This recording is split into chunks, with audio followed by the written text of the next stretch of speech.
है जो हमने स्टार्ट आज करना है, इसके ऊपर बात करनी है, वो है मॉनेटरी पॉलिसी। मॉनेटरी पॉलिसी जो है वो बेसिकली रेलिवेंट होती है मनी की सप्लाई के, मनी सप्लाई के रेलिवेंट होती है। मनी की सप्लाई कितनी होनी चाहिए, कम होनी चाहिए, ज्यादा होनी चाहिए, तो ये जो है मनी की सप्लाई के जो है ना वो रेलिवेंट होती है। ठीक है, तो इसमें बेसिकली काफी सारे फैक्टर्स जो हैं वो इन्फ्लुएंस कर रहे होते हैं।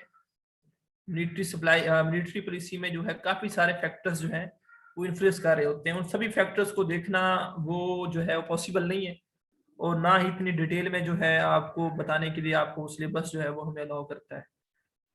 तो मिलिट्री पॉलिसी जो है मनी की सप्लाई के हवाले से है, इसके ऊपर कुछ फैक्टर्स जो हैं वो हम देखेंगे कि वो कैसे इन्फ्लुएंस कर रहे हैं। फिर उन्हीं फैक्टर्स की बेस के हम देखेंगे कि मिलिट्री पॉलिसी की टाइप्स कौन कौन सी हैं, फिर उस टाइप्स में कौन सी टाइप जब स्टेट बैंक अडॉप्ट करता है या सेंट्रल बैंक अडॉप्ट करता है उसका फिर क्या इफेक्ट पड़ता है बाकी चीजों के ऊपर, वो सारा हम देखेंगे। हम कोई भी जो है वो तीन एक फैक्टर्स ले लेंगे, ठीक है, जिनको हम जो है आगे यूज करेंगे, जिनको हम यूज करेंगे, और उसको जो है यूज करने के बाद हम जो है वो डिसाइड एट द एंड करेंगे कि ये किस टाइप में फॉल करेगा। ठीक है, और फिर जो है उस टाइप का क्या इफेक्ट पड़ेगा इन्वेस्टमेंट्स के ऊपर या एम्प्लॉयमेंट्स के ऊपर, एम्प्लॉयमेंट रेट के ऊपर। तो सबसे पहले तो मिलिट्री पॉलिसी का जब नाम आता है, दो तरह की पॉलिसीज होती हैं, एक मॉनेटरी पॉलिसी और एक मनी फिस्कल पॉलिसी। तो फिस्कल पॉलिसी बेसिकली वो गवर्नमेंट मिनिस्ट्री ऑफ फाइनेंस बनाती है, और मॉनेटरी पॉलिसी जो है ये किसी भी कंट्री का सेंट्रल बैंक जो होता है वो बनाता है। और पाकिस्तान का सेंट्रल बैंक जो है वो क्या है, वो स्टेट बैंक है। तो पाकिस्तान में अगर मॉनेटरी पॉलिसी की बात करेंगे तो कौन बनाता है, तो वो स्टेट बैंक ऑफ पाकिस्तान बनाता है। ठीक है, तो ये नॉर्मली सेंट्रल बैंक बनाता है। ठीक है, मॉनेटरी पॉलिसी जो है वो सेंट्रल बैंक बनाता है, और इसके बाद जो है ये क्वार्टरली बेस के ऊपर जो है वो इशू की जाती है। क्वार्टरली मतलब कि हर 3 महीने बाद, हर 3 महीने बाद जो है वो इशू की जाती है। क्वार्टरली बेसिस के ऊपर जो है वो इशू की जाती है। कौन करता है, स्टेट बैंक करता है। अब बात करते हैं इसके फैक्टर्स के ऊपर। तो मैं कुछ तीन एक फैक्टर्स के ऊपर बात करूंगा आपके साथ। एक जो सबसे इंपॉर्टेंट फैक्टर है वो है इंटरेस्ट रेट के थ्रू जो है मनी की सप्लाई को इफेक्ट किया जाता है। इंटरेस्ट रेट के थ्रू कैसे किया जाता है वो बाद में देखते हैं। ठीक है, एक इंटरेस्ट रेट के थ्रू किया जाता है। एक जो है हमारे पास और फैक्टर है वो है government securities. Government securities, government securities के थ्रू जो है वो किया जाता है। और थर्ड में जो है मेरे पास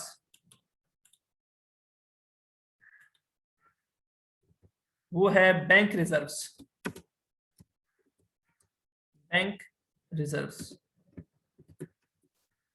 इसके थ्रू भी जो है वो मिलिट्री पॉलिसी को जो है वो कंट्रोल किया जाता है। ठीक है, और भी काफी सारे फैक्टर्स हैं, लेकिन मैंने ये बोला है कि वो सारे डिस्कशन में लाना पॉसिबल नहीं है, इसलिए जो है मैं उनको इग्नोर करके जो मेन मेन थे जिनका ज्यादा इफेक्ट पड़ता है उनको ही कंसीडर कर रहा हूँ।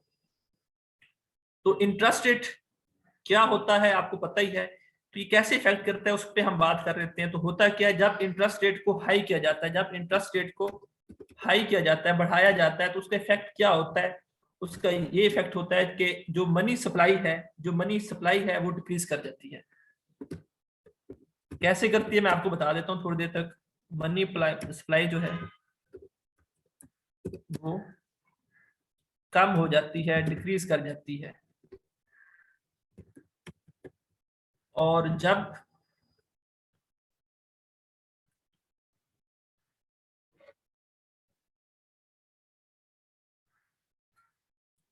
और जब इसको लो किया जाता है, इंटरेस्ट रेट को कम किया जाता है, रिड्यूस किया जाता है, डिक्रीज किया जाता है, लो किया जाता है, तब उसके इफेक्ट क्या होता है, जो मनी सप्लाई है वो इंक्रीज हो जाती है। मनी सप्लाई जो है वो इंक्रीज की जाती है। ये ध्यान से समझना है, टॉपिक बड़ा अहम टॉपिक है और थोड़ा सा टेक्निकल भी है। ठीक है, इंक्रीज कर दी जाती है।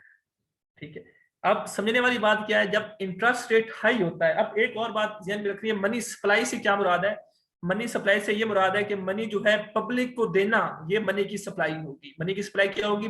मनी जो है पब्लिक को देना, इसे हम क्या कहेंगे? ये मनी की सप्लाई है। ठीक है, ये टर्म जो है यूज करते रहे कि हम बार बार मनी सप्लाई, मनी सप्लाई। तो पब्लिक में मनी का जाना, ये क्या है? मनी की सप्लाई है।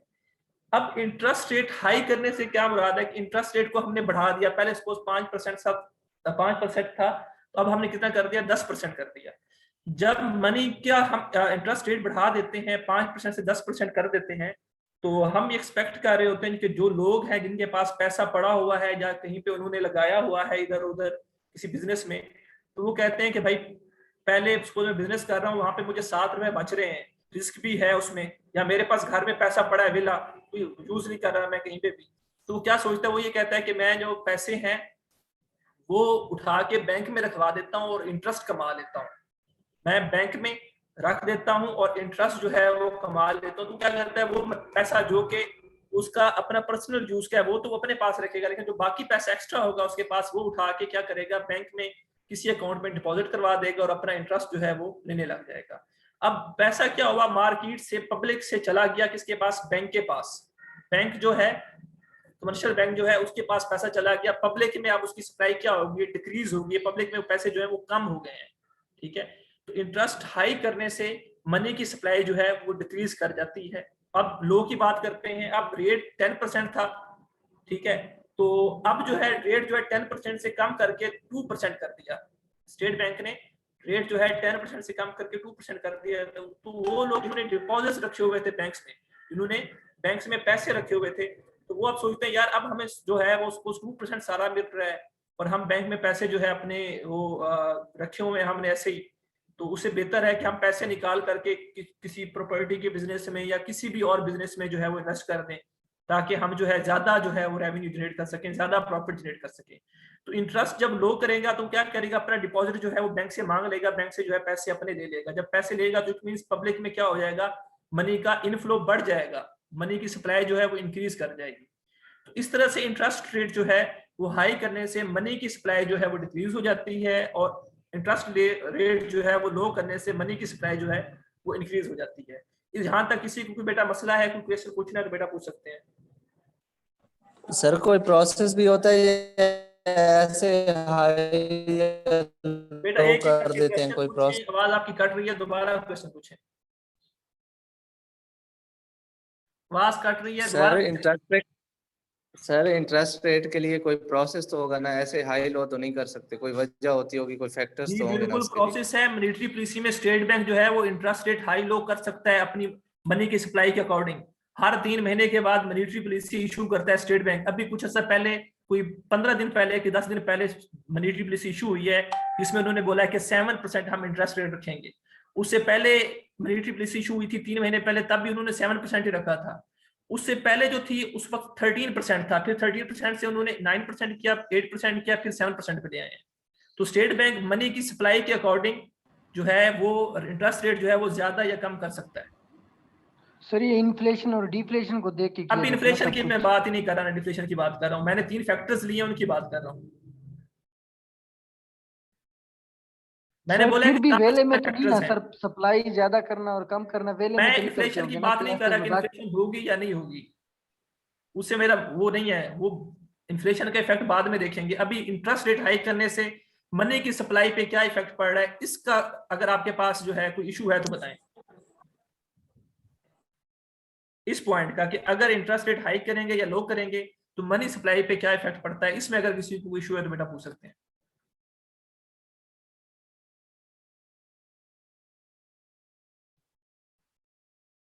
ठीक है, अब नेक्स्ट बात मैं करता हूं गवर्नमेंट सिक्योरिटीज के हवाले से। अब गवर्नमेंट सिक्योरिटीज जो है, गवर्नमेंट जो है वो सिक्योरिटीज सेल आउट करती है या बाय करती है, उससे भी जो है मॉनेटरी पॉलिसी जो है इफेक्ट हो रही होती है, मनी की सप्लाई जो है वो इफेक्ट हो रही होती है।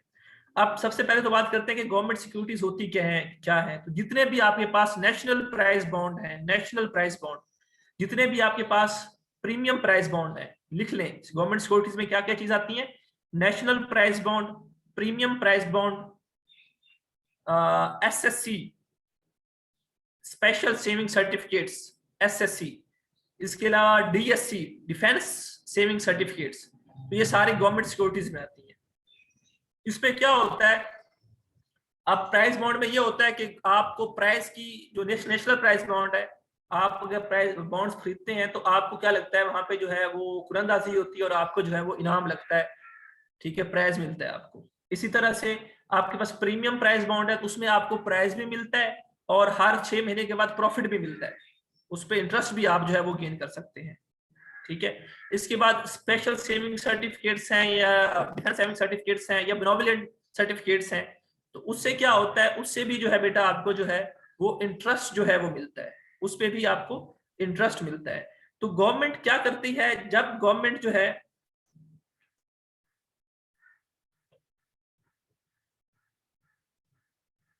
जो है वो परचेज करेगी, जब गवर्नमेंट सिक्योरिटीज जो है, गवर्नमेंट सिक्योरिटीज को GS से मैं लिख रहा हूं, गवर्नमेंट सिक्योरिटीज जो है वो परचेज करेगी, जब गवर्नमेंट सिक्योरिटीज परचेज करेगी तब क्या होगा, परचेज करेगी तो मतलब उनसे जो है वो बॉन्ड्स लेगी और उनको कैश देगी, उनसे बॉन्ड्स लेगी, उनसे सर्टिफिकेट्स लेगी और उनको कैश देगी।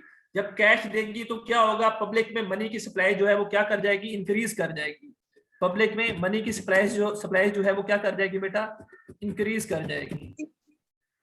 12 पॉइंट समझिएगा, जब जो है स्टेट बैंक या सेंट्रल बैंक जो भी होगा गवर्नमेंट सिक्योरिटीज परचेज करेगा, तो जब उनसे सिक्योरिटीज लेगा तो उसके बदले में उनको उनका कैश देगा जो उन्होंने परचेज करते वक्त आपको दिया था, उनको उनका जो है वो कैश देगा। जब कैश गवर्नमेंट या सेंट्रल बैंक जो है वो दे रहा होगा पब्लिक को, तो वहां पे क्या हो जाएगा, मनी की सप्लाई जो है वो इंक्रीज हो जाएगी, मनी सप्लाई जो है बेटा वो इंक्रीज हो जाएगी।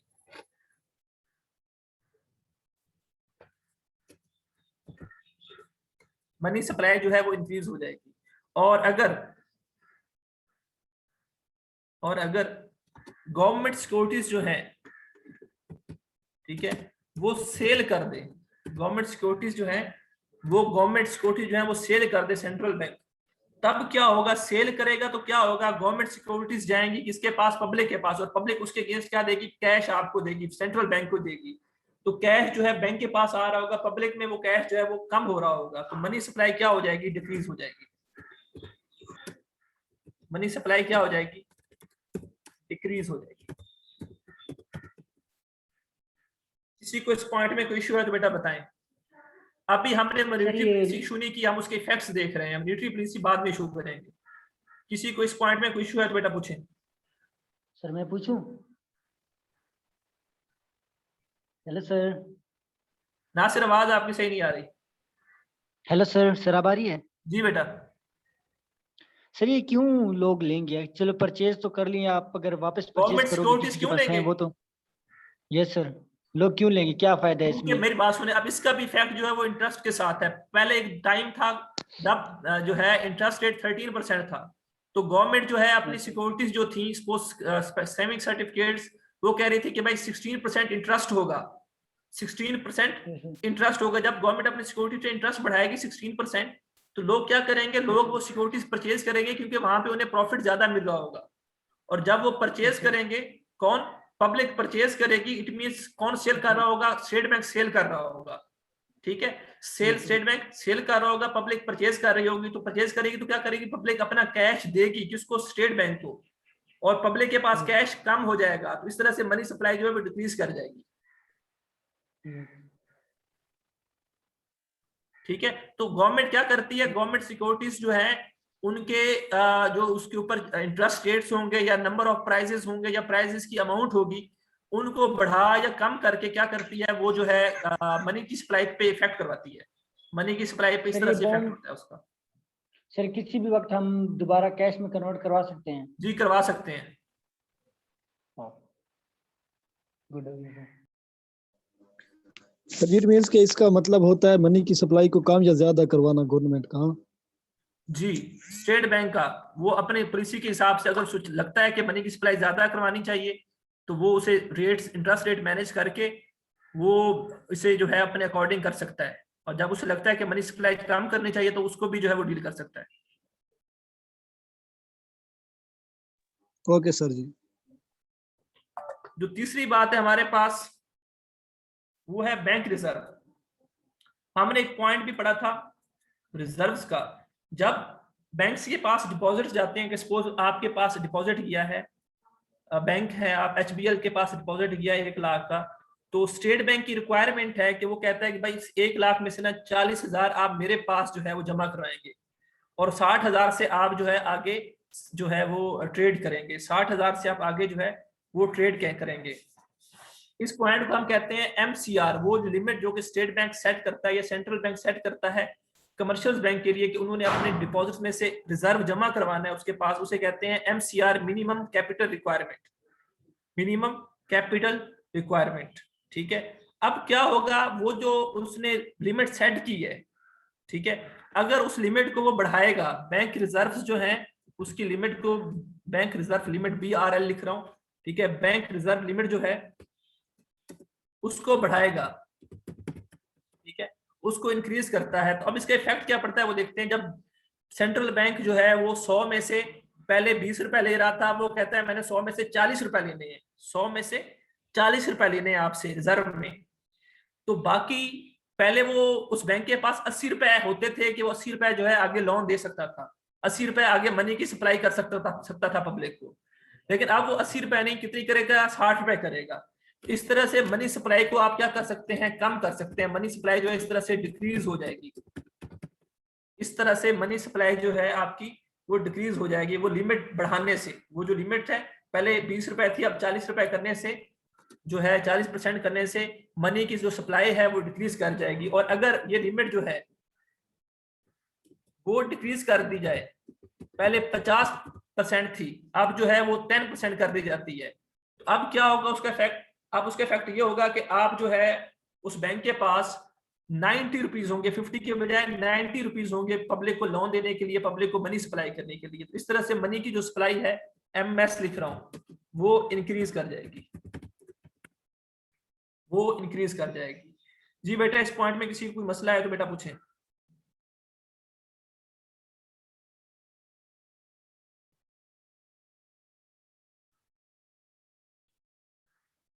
अब इस सारे का स्क्रीनशॉट बनाएं और अपने पास जो है वो सेव कर लें। अब इसका हमने जो है आगे इफेक्ट देखना है, मैं आपसे पूछूंगा, आपने मुझे तब उसी जो है उससे देखकर मुझे बताना है।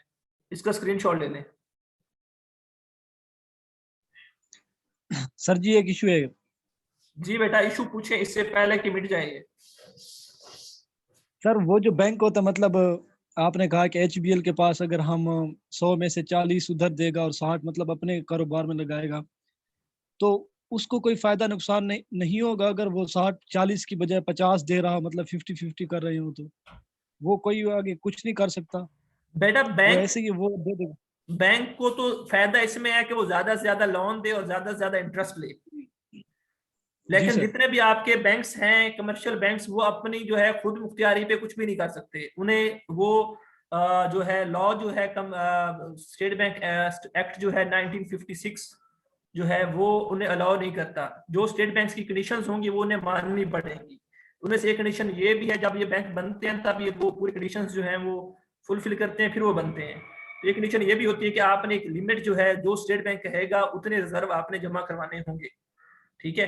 तो वो जो है इसलिए उसको उनको मानना पड़ना है। बेहतरी तो उनके लिए यही है कि वो ज्यादा से ज्यादा 100 रुपए आ रहा है तो 100 को 100 ही आके लोन देते हैं, बेहतरी इसी में है। जी सर। लेकिन स्टेट बैंक अपनी मॉनेटरी पॉलिसी को मैनेज करने के लिए उन्हें कह सकता है कि नहीं भाई, आप 100 में से 100 नहीं देंगे, आप 100 में से 80 देंगे, 100 में से 50 देंगे, और तब उन्हें वो बात जो है माननी पड़ेगी। ठीक है सर जी। किसी का क्वेश्चन है तो बेटा बता दें, फिर ये रेज हो जाएगा, तो फिर बात जो है वैसी रह जाएगी। इसका स्क्रीनशॉट ले लें सब।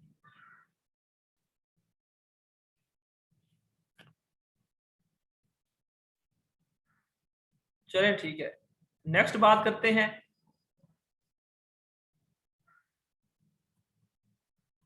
नेक्स्ट बात करते हैं टाइप्स ऑफ मॉनेटरी पॉलिसी।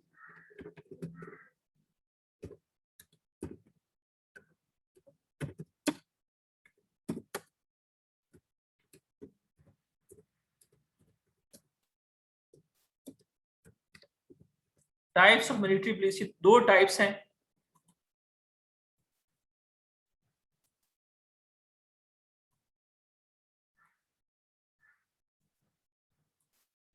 एक को हम कहते हैं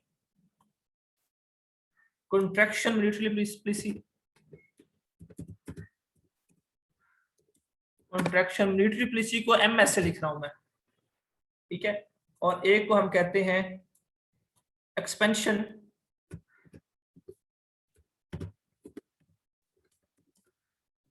मॉनेटरी पॉलिसी।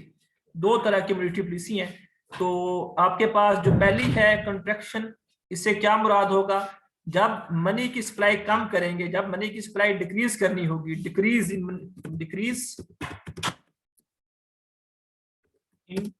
मनी सप्लाई, ठीक है। और एक्सपेंशन की जब बात करेंगे तो इससे क्या मुराद होगा, जब आपने मनी की सप्लाई को इंक्रीज करना होगा, जब मनी की सप्लाई को इंक्रीज करना होगा। तो मनी की सप्लाई को डिक्रीज करने के लिए इंटरेस्ट रेट को क्या करना पड़ेगा, बढ़ाना पड़ेगा या कम करना पड़ेगा? कम करना पड़ेगा। मनी की सप्लाई को बढ़ाने के लिए इंटरेस्ट रेट को कम करना पड़ेगा या ज्यादा करना पड़ेगा? इंक्रीज करना पड़ेगा कम सर। करने, सर डिक्रीज नहीं करेंगे, इंक्रीज करना पड़ेगा। इंक्रीज इन इंटरेस्ट रेट आएगा। हाँ, इंटरेस्ट रेट जो है उसे इंक्रीज करना पड़ेगा, ठीक है। उसके बाद आप सर ये आप बताएं उर्दू कि में मनी बोल रहे की थे सर। सप्लाई को अगर आपने कंट्रैक्शन मिलिट्री पॉलिसी बनानी है, इट मींस मनी की सप्लाई आपने डिक्रीज करनी है, तो आपको सिक्योरिटीज जो है, गवर्नमेंट सिक्योरिटीज जो है वो बाय करने पड़ेंगी या सेल करनी पड़ेंगी? बाई करनी पड़ेंगी सर। देखें क्या करना पड़ेगा, ऐसे हवा में बातें ना करें, सोचें पहले। सर सेल करनी पड़ेंगी। सेल करनी पड़ेगी। पैसा वो अभी मैंने पॉइंट्स अभी जो बताए थे वहां पे जाके देखिए, वहां पे हम क्या करते थे, गवर्नमेंट सिक्योरिटीज जो है वो सेल करनी पड़ेंगी। जब सेंट्रल बैंक गवर्नमेंट जो सिक्योरिटीज हैं उन्हें सेल करेगा तब क्या होगा, तब पैसा बैंक के पास आएगा मार्केट से। पैसा बैंक के पास आएगा, पैसा कम हो जाएगा, वहां पे मार्केट में जो है पैसा कम हो जाएगा, तो इसलिए उसको जो क्या करना पड़ेगा, सेल करना पड़ेगा। थर्ड पॉइंट, इसमें जो है आपके पास बैंक रिजर्व, उनको कम करना पड़ेगा या ज्यादा करना पड़ेगा? बढ़ाना पड़ेगा सर। उनको बढ़ाना पड़ेगा, उनमें इंक्रीज लाना पड़ेगा, ठीक है। उनको आप इंक्रीज करेंगे तब आप जो है वो, ये अगर आपकी पॉलिसी कंस्ट्रक्शन के हवाले से है, मिलिट्री सप्लाई के हवाले पॉलिसी जो है मनी सप्लाई की, तब आपको ये काम करने पड़ेंगे। और अगर आपने एक्सपेंशन करनी है, मनी सप्लाई इंक्रीज करनी है, तब इंटरेस्ट रेट का क्या करना पड़ेगा आपको? लो करेंगे सर। इंटरेस्ट रेट कम करेंगे, लो करेंगे, रिड्यूस करेंगे। सर इसके अपोजिट हो जाएंगे। ठीक है, उसके बाद अगर आपको एक्सपेंशन करनी है तो गवर्नमेंट सिक्योरिटीज का क्या करेंगे आप? सेल परचेज करेंगे करें। सर। परचेज करेंगे।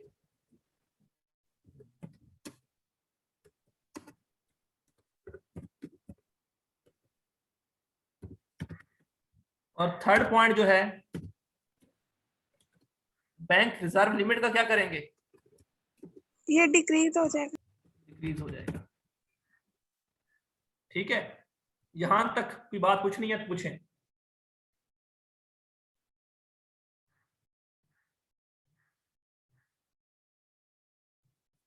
अब आगे बात सर समझ करते आ हैं। गई बस। अब अगर आप जाते हैं कॉन्ट्रैक्शन में, अगर आप जाते हैं कॉन्ट्रैक्शन में, तो मनी की सप्लाई जो है, पब्लिक में मनी की सप्लाई क्या हो जाएगी? कम हो जाएगी। तो उसका क्या जी सर। इफेक्ट पड़ेगा? डिफ्लेशन। पब्लिक के पास क्या होगा? पैसा नहीं होगा। जब पैसा नहीं होगा तो वो न्यू बिजनेस स्टार्ट नहीं करेंगे, न्यू बिजनेस जो है वो स्टार्ट नहीं करेंगे, क्योंकि उनके पास पैसा नहीं है। और ना ही वो जो है न्यू अपना बिजनेस जो है वो एक्सपेंड भी नहीं कर सकते। क्यों नहीं कर सकते? क्योंकि उनके पास जो है वो पैसा ही नहीं है, ठीक है। पैसा तो बैंक के पास पड़ा हुआ है ना, उनके पास तो पैसे ही नहीं है, ठीक है। तो वो ना नया बिजनेस स्टार्ट कर सकते हैं, ना एक्सपेंड कर सकते हैं। तो क्या होगा इससे इफेक्ट क्या पड़ेगा? इससे ये इफेक्ट पड़ेगा कि जब नया काम शुरू नहीं होगा, नया बिजनेस नहीं होगा, नया बिजनेस पुराना जो है वो एक्सपेंड नहीं होगा, तो क्या होगा? अनएम्प्लॉयमेंट ज्यादा हो जाएगी। क्या हो जाएगा बेटा? अनएम्प्लॉयमेंट जो है वो रेट बढ़ जाएगा, अनएम्प्लॉयमेंट का रेट जो है वो बढ़ जाएगा, ठीक है। इसके साथ इस साइड पे आते हैं तो यहाँ पे अब क्या होगा, पब्लिक के पास वापस पैसा होगा तो पब्लिक की कोशिश होगी कि वो कोई ना कोई काम करे, कोई ना कोई बिजनेस स्टार्ट करे, तो न्यू बिजनेस अपॉर्चुनिटीज जो है वो ज्यादा होंगी, न्यू बिजनेस अपॉर्चुनिटीज जो है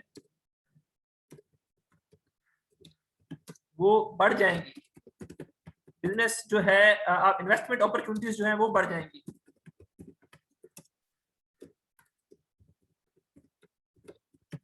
वो इंक्रीज हो जाएगी। जब इन्वेस्टमेंट अपॉर्चुनिटीज इंक्रीज होंगी, बिजनेस इंक्रीज होगा, बिजनेस एक्सपेंड करेगा, तो उसका रिजल्ट क्या पड़ेगा, उसका रिजल्ट ये पड़ेगा कि आपके पास जो एम्प्लॉयमेंट जो है,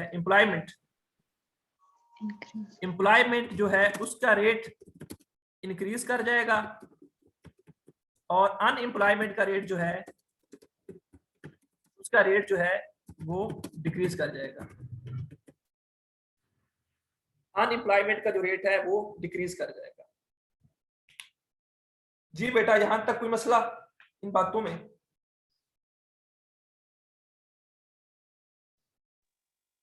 नो सर, क्लियर है। अब एक और बात करते हैं इन्फ्लेशन के हवाले से।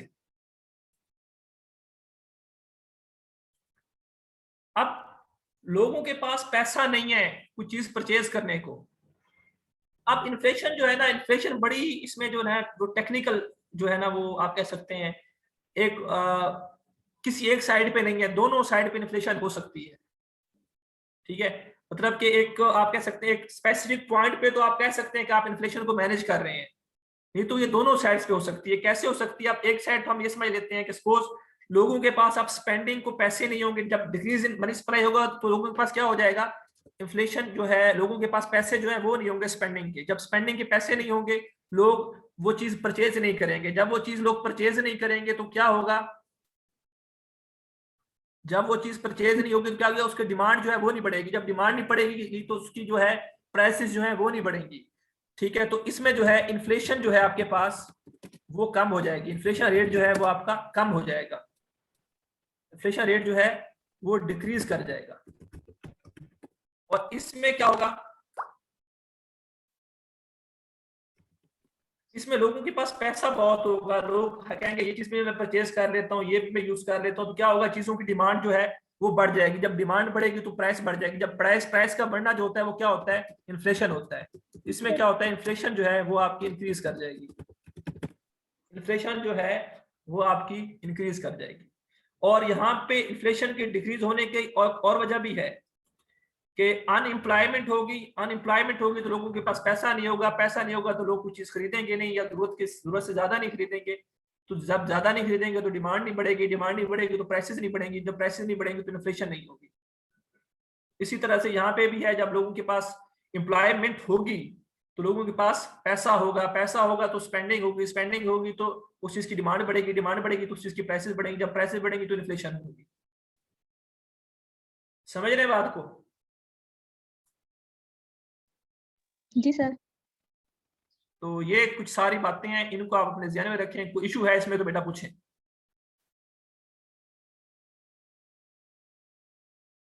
अब एक और बात भी मैं बताता चलूं, कोई भी जो है ये एक फैक्टर के ऊपर आप रिलाय नहीं कर सकते, किसी एक फैक्टर के ऊपर आप रिलाय नहीं कर सकते। ये हो सकता है कि आप अगर जो है इंटरेस्ट रेट जो है या आप गवर्नमेंट सिक्योरिटीज जो है वो सेल कर रहे हो, लेकिन फिर भी एक्सपेंशन हो रही हो क्योंकि इंटरेस्ट रेट आपने उस हिसाब से कर रखे हुए हैं या लिमिट जो है आपने कम कर रखी हुई है। तो स्टेट बैंक जब मैयर्स लेता है तो वो सारे फैक्टर्स को दिख रहा होता है, इन तीनों को तो देख रहा होता है जो कि मेन है। इसके अलावा और भी काफी सारी चीजें होती हैं जिन्हें वो ऑब्जर्व कर रहा होता है। ठीक है, उसके बाद वो डिसीजन ले रहा होता है। अभी आप लोगों ने क्या करना है, इन तीन फैक्टर्स को मेन रखना है, अपने पास माइंड में रखना है और उसके हिसाब से इसको छा जाना है। और इसमें आप लोग छा जाए तो बेहतर होगा, नहीं तो पेपर में मैंने छा जाना है। सर जी आपने वैसे भी छा जाना है हमारे ऊपर। सर आप वैसे भी छाए हुए हैं। यहाँ तक किसी को इशू है बेटा? नहीं सर, क्लियर है। ओके, अल्लाह सर हाफिज। क्लियर है। हाँ, अटेंडेंस सर हाजिरी ले लें, हाजिरी सर, ले लें। ले ले सर। हाँ, सर हाजिरी। अटेंडेंस जिसके लिए आप ले आए लें सर। वो तो रहेगी हमारे पास।